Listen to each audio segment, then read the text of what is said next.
Alright, folks, settle in, because I've got a story that'll crawl under your skin and stay there, whispering long after you've turned out the lights. This isn't just any old ghost tale, it's one I heard from a guy at a dive bar years ago, his hands shaking as he swore it was true.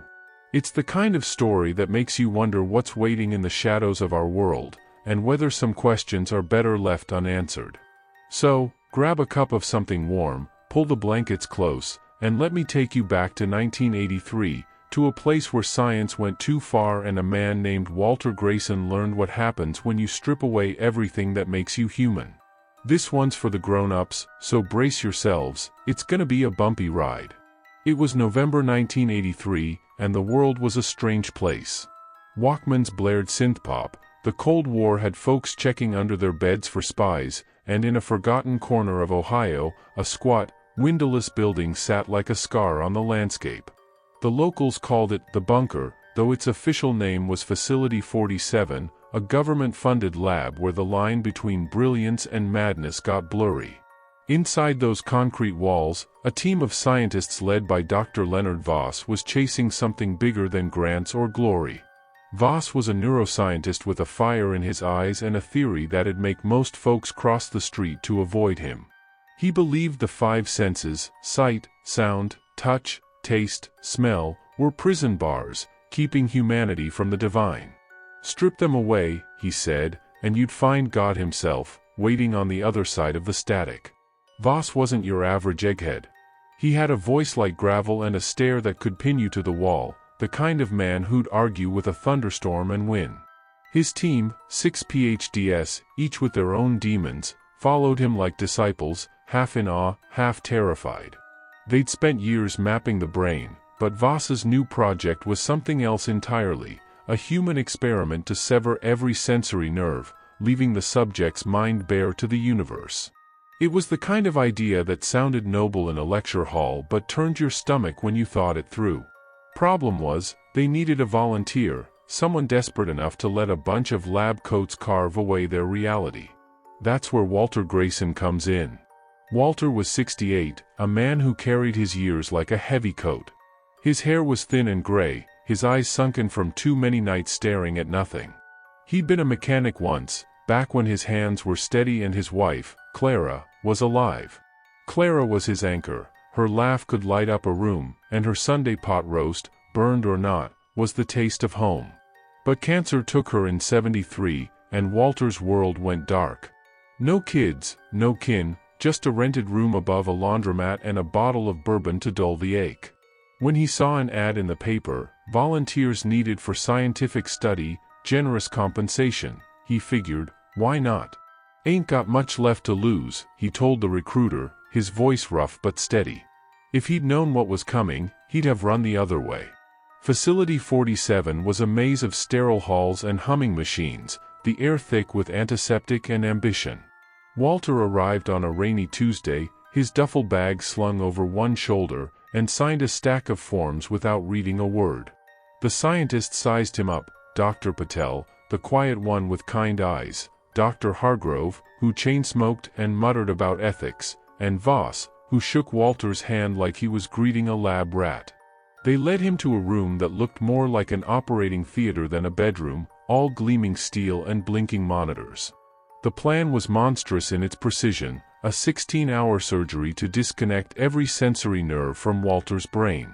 Sight, sound, touch, taste, smell, gone. They'd keep his motor function so he could move, but his mind would be an island, cut off from the world. The surgery was a nightmare of its own. Voss stood over Walter's open skull, his hands dancing with a surgeon's grace, while machines whirred and beeped like a choir of the damned. Patel monitored vitals, her jaw tight, Hargrove chain-smoked outside, unable to watch. They snipped nerves one by one, each cut a step toward something no one fully understood. When it was over, Walter lay still, his chest rising and falling, but his face blank as a fresh canvas. They moved him to a padded room, all soft walls and dim lights, and waited. When Walter woke, he wasn't Walter anymore, not really. He could walk, clumsy as a newborn colt, but his eyes saw nothing, just endless black. His ears caught no sound, not the hum of the air vents or the scratch of pens on clipboards. He couldn't feel the cold floor under his bare feet, couldn't smell the bleach in the air or taste the water they fed him through a tube. His world was gone, replaced by a void where thoughts echoed like footsteps in a cave. The scientists watched through one-way glass, Voss scribbling notes, Patel whispering prayers under her breath. Walter shuffled in circles, muttering words he couldn't hear. "Clara? You out there?" His voice a ghost of itself. For 3 days, it was just that, Walter, lost in his head, mumbling to shadows. The team figured he'd crack soon. Sensory deprivation does that, twists the mind until it breaks. But on day 4, something shifted. Walter stopped moving.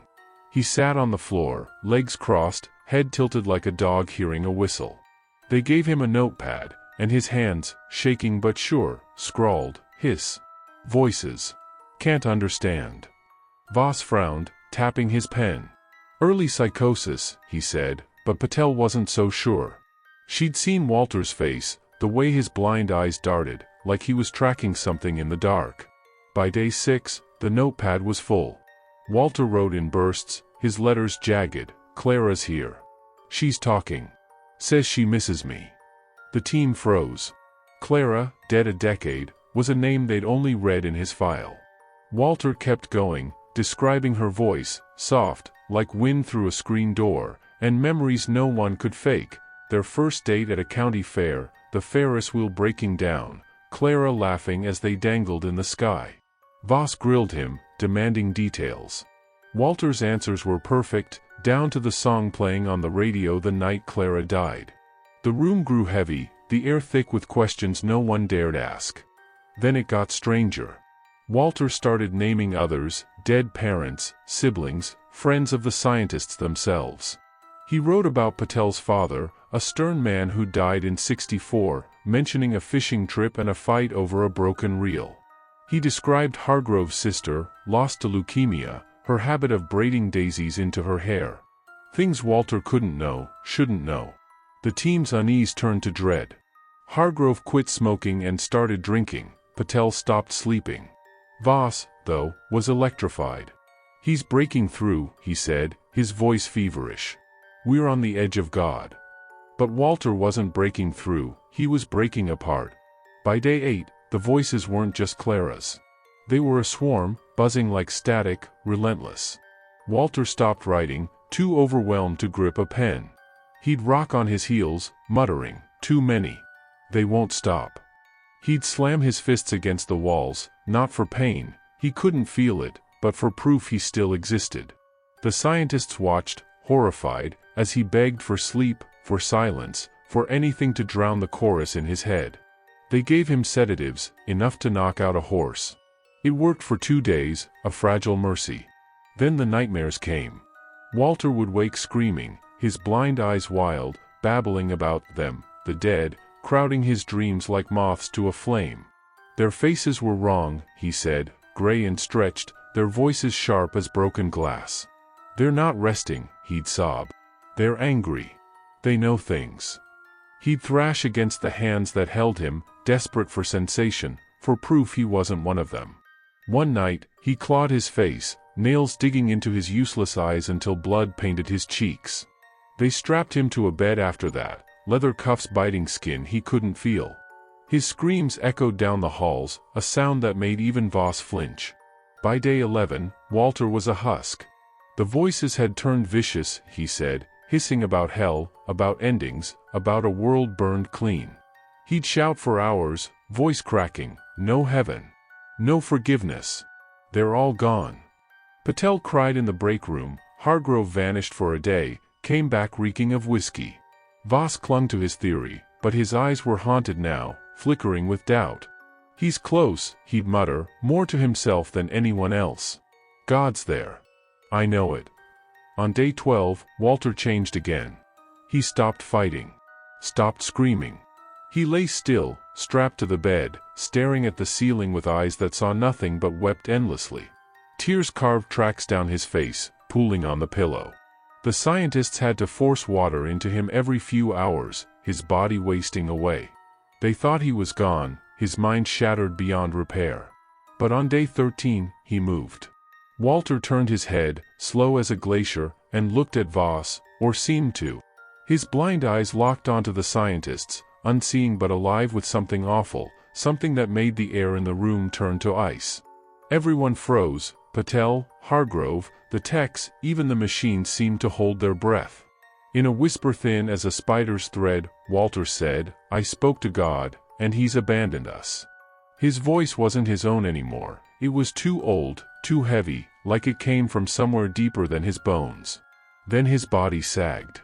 The monitors screamed, flatline, no pulse, no brain activity.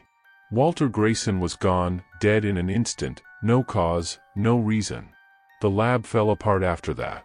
Voss vanished, some say to a monastery, others to a madhouse. Patel burned her notes and left science for good. Hargrove was found in his car a month later, a bottle in his hand and a bullet in his head. Facility 47 was sealed, its records buried, but the story didn't die. It spread, a whisper in bars and backrooms, a warning about what happens when you dig too deep into the dark. What did Walter hear in those final days? Was it madness, or something real, something that saw him and spoke back? And if he found God, what kind of God leaves a man broken, weeping, whispering of abandonment? I don't know, folks, and maybe that's the scariest part. Some truths aren't meant for us to touch.